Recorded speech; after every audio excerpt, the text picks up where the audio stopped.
থেকে আপনারা ফিরে আসেন, এগুলাকে ঘৃণা করুন, ফুক দেন। এই রেগুলার গুলা থেকে লাগল পাইলে যেখানে আপনি পাবেন এগুলা থু দেন।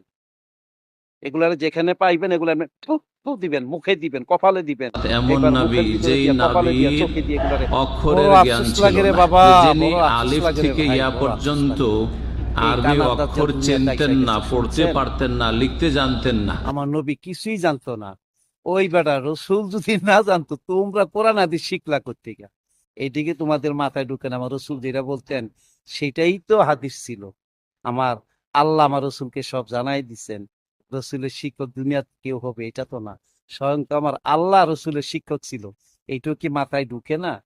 ও সোনা ছেলেরা, এগুলার দেখেন, এগুলার থেকে আপনারা ফিরে আসেন, এগুলাকে ঘৃণা করুন, ফুক দেন। এই রেগুলার গুলা থেকে লাগল পাইলে যেখানে আপনি পাবেন এগুলা থু দেন।